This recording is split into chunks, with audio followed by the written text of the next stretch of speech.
Okay, then 1.8, the meaning of learnership, theoretical or practical training opportunities that can lead to a recognized occupational qualification. Some of the qualification, you can go to university or colleges, more especially the colleges, those ones that we found them, maybe let's say you find at one of the college in town, only to find out that it's not registered. So whenever you go for a training or a learnership or whatever it is, you have to make sure that business or that college is recognized. So structured learning program completed during work hours for a specified period of time. They will tell you if you're applying for a learnership, they will tell you, okay, this learnership is for how long? It's for 3 years, or it's 1.5 months, 2 years. Okay, then the other point is agreement between a learner or a trainee, employer, and a training provider. There will be an agreement, of which means you are going to sign as you are hired someone, then you have to sign a contract if you are on contract. Same as a learnership, you have to sign the agreement between a learner and an employer or a training provider. It may also include employment for specified period after learnership is completed, of which means it's possible some of the business after learnership they can offer you a permanent post. Some of them they just deal with the learnership and then they hire the other one comes for learnership actually. So it may include employment for a specified period after learnership is completed. It's not guaranteed. It's same as the internship. So it's included training course with learning material as well as practical work experience. Even if you go for interview, maybe they hire you and then you have to sign a contract. Obviously, there will be what they will just tell you, okay, these are your duties, of which means it's included training course with learning material as well as practical work experience. They're going to say, okay, we are going to do this at this time. This is what we are going to do, all those stuff. Then learnership and skills program are occupationally structured learning programs that are offered by accredited providers and constitute credits towards a qualification within NQF. An example of upside ensures that a well or coordinated education and training takes place in the public services by working with the department to identify and design learnership, to register learnership, to provide workplace assessor training, and registers and accredited service providers, administers learnership agreements, and issue what the certificates. Once you are done with your with training, they're going to give you what the certificate. There's a national skills development strategy and the human resource development strategy. You know, when you're talking about human resource, what's ringing in your mind, people who had someone dealing with the employees in the workplace. Yes, so there is a national skills development strategy and the human resource development strategy. It's increased access program that train people, promotes the public FET college system that has programs to meet the skills needed by certain or local or regional or provincial or national organization. And also address the low level of language and mathematical skills amongst the youth and adults. It also make better use of workplace-based skills development. It encourage support small businesses or community training groups or NGOs, which means non-government organizations, workplace initiative, training initiative, of which means it encourage or support small businesses. Small businesses, like when you working as alone as maybe a sole trader, of which means you can own your business SETA will help you then there with funding and also with skills development. It can even encourage you, and also the community training programs. Like they say, government will say, you know what, maybe they will go to municipality and then they will offer maybe 500,000 in that particular area or in that particular community. They say, you know what, we have this amount of money, so we want to do the training for youth under age of 18 to 35. They must go for this training. Maybe it's a bakery, maybe people are going to work as chefs, and then you go for that training, which means it's a community training groups. That is what? It's funded by a government or SETA. Okay, non-government organization. We know government, non-government organization. All right. Work initiated training initiatives, and then the other one we have increase the skills of public cities to improve the services, the service delivery. It's built career, vocational guidance and training centers. It guides work of cities, the use of National Skills Fund, and sets out the responsibilities now of other education and training stakeholders. It also provides for the participation of government or organized businesses or organized labor. It improves social development through economic development. For reason of why we're having skills development, it's because we want to improve in our economy. If we hire people who are skilled, obviously it improves their productivity in our workplace or working place. Also, on our other side of human resource development, it addresses skills shortage in South African workforce. Sometimes you just can hear people saying, no, in education there's shortages of teachers who have qualification, experience, such thing, and aims to achieving faster economic growth or higher employment levels and reduce levels of poverty. It promotes social development, social justice, and helps to alleviate poverty. It's developed short-term and long-term workforce skills, and also improve the supply of skills. You know, when you are supplying, we have suppliers who are supplying the businesses. So it's improved the supply of skills. It also increases employee participation in a lifelong learning, which means it's the one that will take so much time. It's a lifelong learning. Also, we are done with the Skills Development Act. We also have an act that called Labor Relations Act. When you're talking about labor, which means it's based on work. We have the purpose also of labor relationship. We also have the advantages and also the disadvantages of labor relations act. What is the purpose of labor relations? Provide a framework or structure for labor relations between employees and the employers. How is the relationship in your workplace? We need everyone. When you go to work, obviously you need this kind of relations between you and your employees. We need a healthy relationship because it's where we spend more hours than when we are at home. All right. It also promotes collective bargaining at the workplace. Remember, when you're talking about collective bargaining, that meeting between the employers and the unions, our unions as employees. So it promotes that collective bargaining at the workplace. It also promotes workplace forums to accommodate now employees in decision making, of which means you as an owner, or you are owning the business, of which means you must always if you are having something when you need to take a decision, so you must involve your employees in that decision making.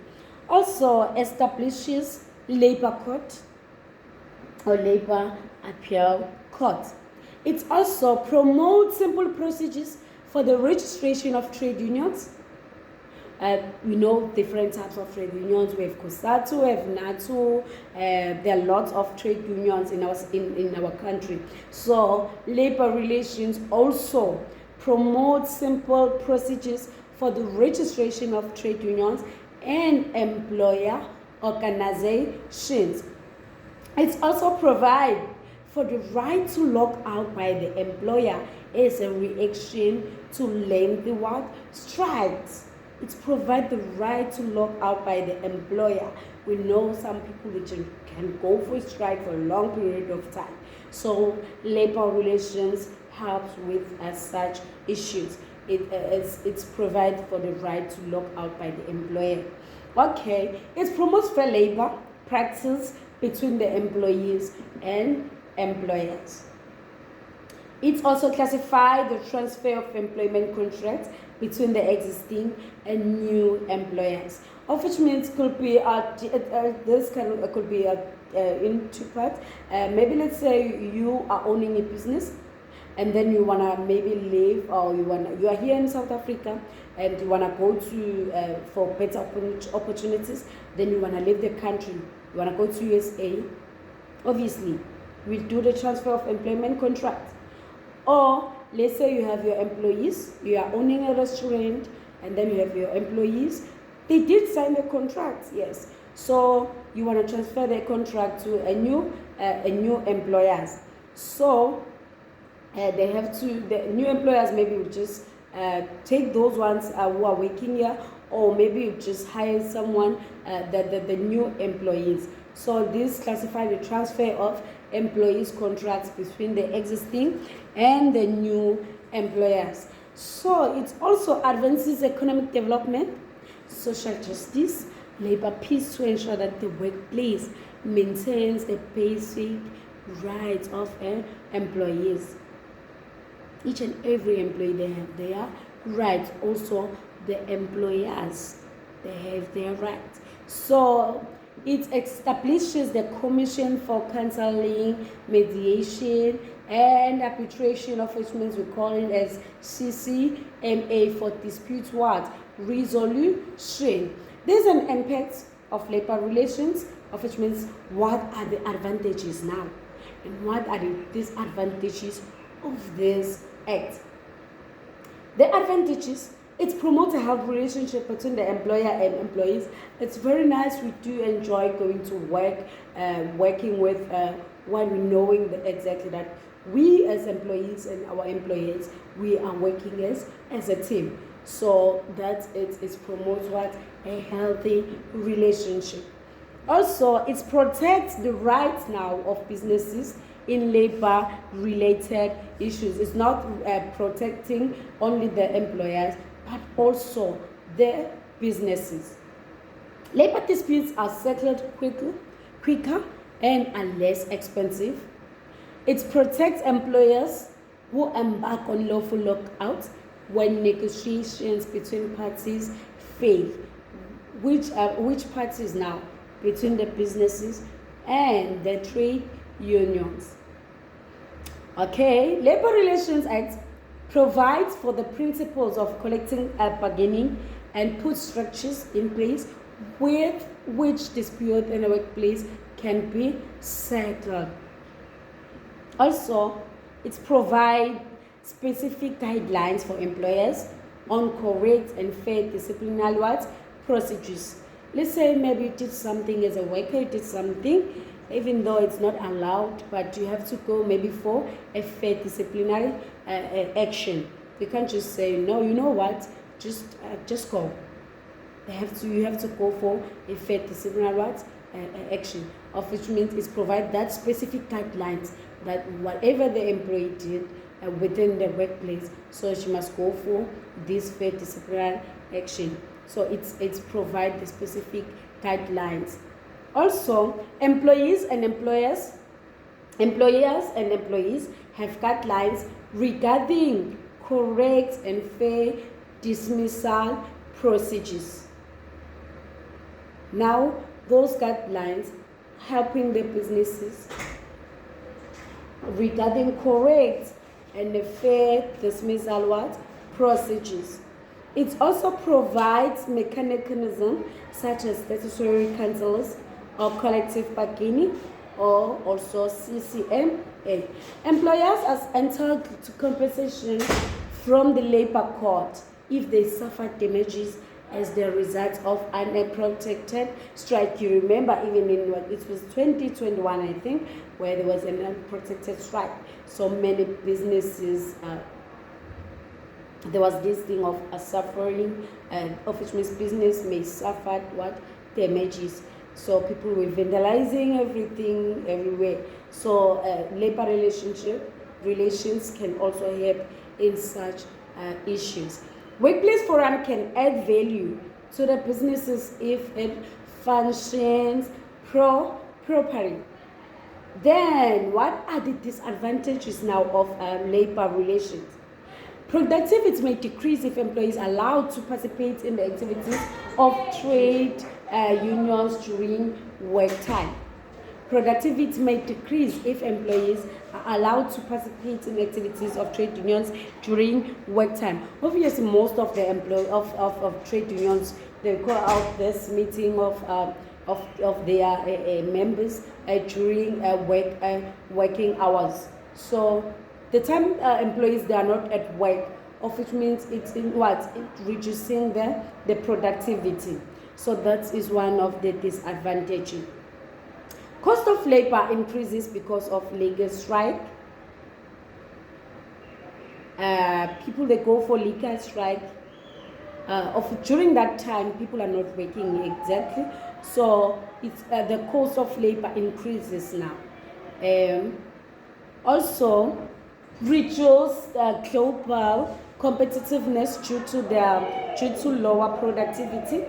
Employers may have to disclose information about the workplace issues to unions representative that could be cure of their competitive advantage.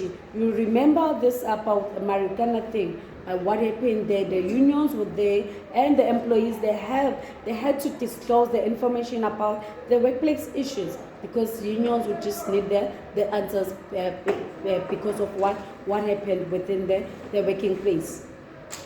Also, and some businesses, another point is employers may not dismiss employees at will, as procedures have to be followed. You can't just do something today and then just leave. They have to follow the procedures.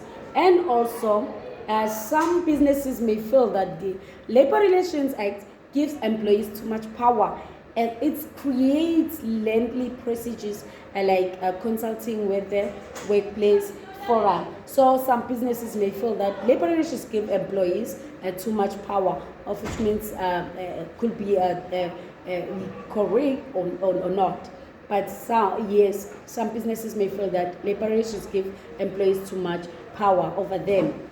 Also, employers may not get a court interdict to stop a strike. If people want to go for strike, and then they're allowed to go for a legal strike, of which means labor relationship employees may not get a court interdict to stop that strike if it's illegal. Then strikes actions always result in loss of production, for which employers may not claim. You remember we said when they are out for strike, of which means it will stop the productivity at the business. Some trade unions may not promote the mandate of their members, but embark on industrial action, which is harmful to labor relations between employers and employees. So, many employees and employers do not understand or respect the Labor Relations Act. That is one of the disadvantages. Labor disputes and bargaining councilors labor disputes and bargaining councilor processes become disruptive or time-consuming and can lead to a decrease in productivity in businesses. Maybe they will go for labor dispute, and then by that time they're supposed to be at work, but they're dealing with these things, so it will affect the productivity in the business.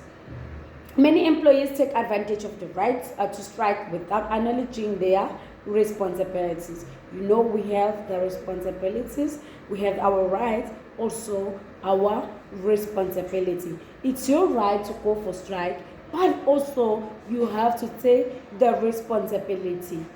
Also, then we have the discriminatory action according to Labor Relations Act. Unfair or illegal dismissal of employees, cancellation of employees' contracts by new employer when a business is sold, as we did mention that there's this thing of transferring the employment contract. So cancellation of employees' contract by new employer when a business is sold. Let's say you are owning a restaurant and then you want to leave the country and you are going to sell your business to someone else, and then I'll just come with my kids, my employees. I don't want these employees. I will hire some new employees, of which means she's going to cancel the employee's contract. Yes. So then the other one is refusing the establishment of workplace forum. Refusing to give workplace forum members paid time off for attending meetings during working hours. You go for this meeting of your union, and then the employer will maybe refusing to pay that pay for that time or where you're not at work, so where you're attending those meetings. So forcing employees to give up trade union membership. You don't have to force them. If they want to join the trade unions, they will join. If they don't want to join the trade unions, it's up to the employees if they want to join the trade to be the members of the trade union. It's preventing employees from joining trade unions, not allowing employees to take part in legal strikes, not adhering to the rights of employees to strike when legalized, preventing employees from joining trade unions. Remember, the employees can join trade unions if they want to. If they don't want, they don't want. So you don't have to force the employees. Also, preventing employees from joining trade unions, not allowing employees to take part in legal strike, of which means you as employer, you are totally wrong by doing that. Refusing leave to trade union representative to attend trade unions activity. Even though they just attend trade unions activities during working hours, but you mustn't refuse. Don't refuse, just allow the employees to go for and attend those trade unions activity. Breaching of collective agreements or resolution mechanism by either employer or employee. Not allowing employees to take part in legal strikes. It's their right as employees to go for a strike or to take part in legal strike unless it's not legal. If it's illegal, then there are penalties for not complying with the Labor Relations Act. The employer may be forced to enter into dispute resolution process. Businesses will be fined, of which means they're going to pay something if they fail to comply with the agreement reached during the dispute resolution process. Also, businesses that fail to comply with this act may risk financial costs, may go for CCMA, legal fees, and fine. Also, we're going to look at ways in which businesses can comply and the rights of employees and the employers.